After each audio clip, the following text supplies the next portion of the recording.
Okay, I'm gonna try this because I talked a lot at the show last weekend about the RCX and the software I use, which is NQC or Brick XCC. I always have a tough time pronouncing that. Brick XCC, which has NQC, not quite C. I talked a lot about this, and I'm going right back to 1998 with the IR tower, the 9-volt IR tower, and the Mindstorm software. The RCX has literally always, since day one, had a bit of a communication issue with the IR towers, no matter which version you use, and no matter, I mean, I will say, it's been a long time since I used a 9-volt IR tower, like decades. when the USB came out, I just dropped. I still have them, but 9-volt with serial port. But I do remember them being a little bit finicky, especially underneath fluorescent lighting and anything that could interfere with IR communication, infrared communication. So, what I have done, and which makes my life a lot easier, and it is not 100%, but it works better than not. So I'll start the software in a sec, but you can come over here, and if the RCX is there, leave about 10 centimeters between the IR tower and the RCX. So the RCX is on, and we'll come back over here. So we'll start I'm running the VirtualBox, Oracle VM VirtualBox, because this is my Windows 10 machine, and I need to run XP 32-bit. So if you go start, I don't know if I can do this, run CMD. I don't know if WinVer actually works here. WinVer, it does. Microsoft XP, Service Pack 3, build 2007. So, but it's 32-bit Windows XP, which is what I needed to run the IR tower on the USB. I've been told that you don't even need that. You don't need Windows XP. You can run the 9-volt IR serial tower with a USB connector, a USB adapter from serial to USB on Windows 10 and Windows 11. I haven't tested it yet, but I'm so used to, I got this really old, like seriously old laptop here, which still turns on. I had this way back in my Laidlaw days, 15 years ago.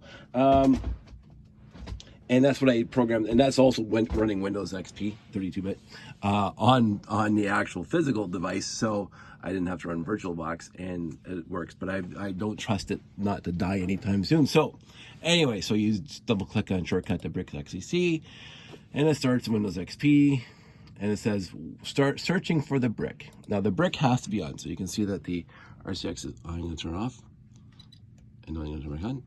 So the brick is on, and this thing's flopping over, and the IR tower is right there. Come back over here. This is me trying to be all like camera guy.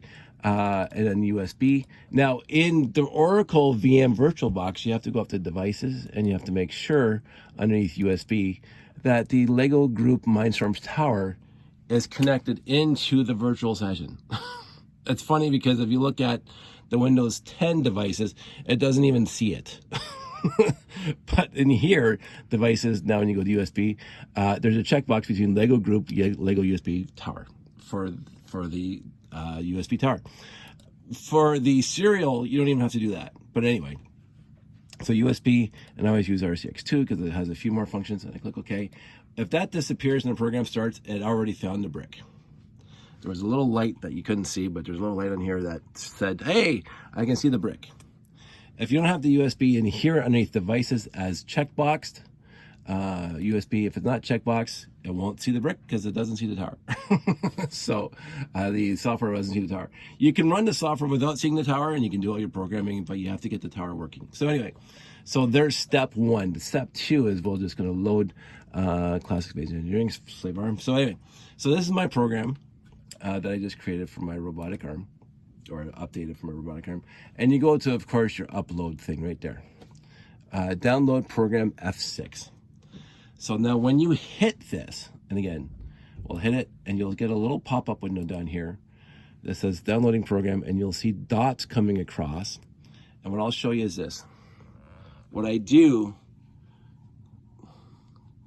I move that back and forth a little tiny bit, because the little bit you do that, because it seems to work better, and you can see the dots going across. The other thing is that you should turn off other lights that might be interfering with the IR, because anything will interfere with infrared, including visible light.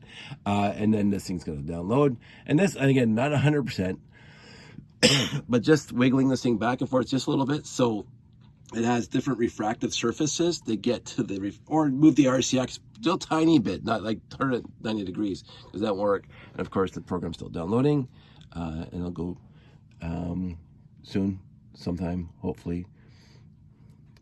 And you're gonna be there it is. So now it's complete. So now the program, and the light's off here, now the program is on here. I find 10 centimeters, like maybe like 4 or 5 inches. And then if you move it here, it doesn't seem to work so well. Sometimes I used to just lay it on its side and that seemed to work on its own.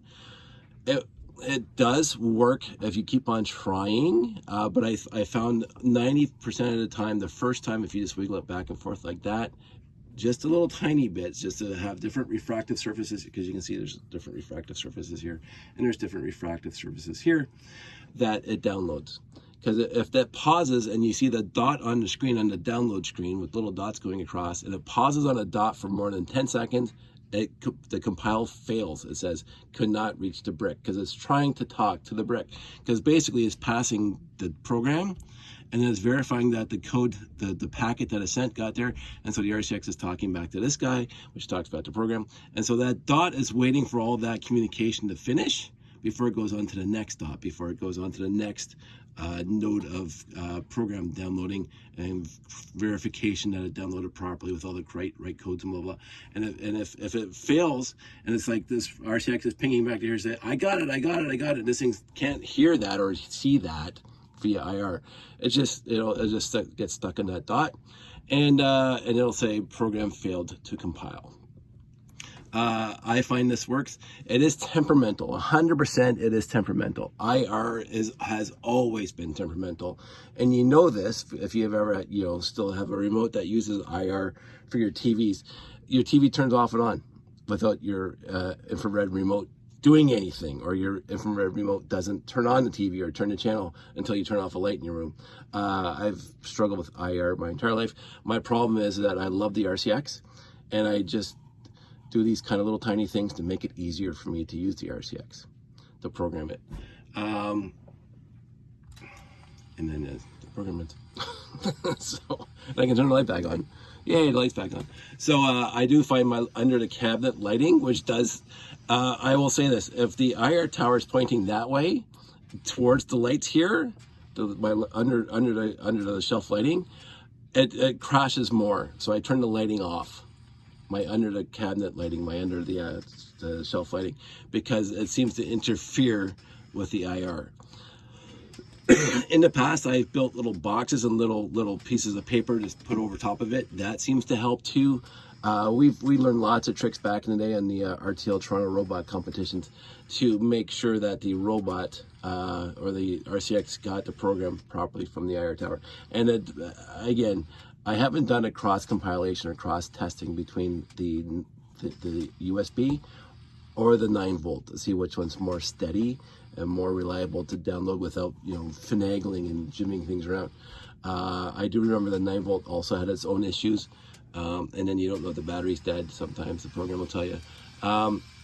In the end, this works perfectly fine. The program downloads 95% of the time. And then if it doesn't, you just hit recompile, you go back up to here and you recompile again, download program, and then you open up that little DOS window at the bottom and watch it go through. And if it pauses on a dot, that means it's stuck on that one, and then you have to give it a little shake, not a huge shake, and it usually continues on. So that's what I've noticed. That was a quick little fix. Sorry about the messy desk, because I'm in the middle of a build here, so all that's messy there, but I'm having fun with this guy. He's going to be on the layout the next show I do, which is probably in February. And we'll go from there. So that's it. That's all. I hope that helps. I will talk to you guys soon.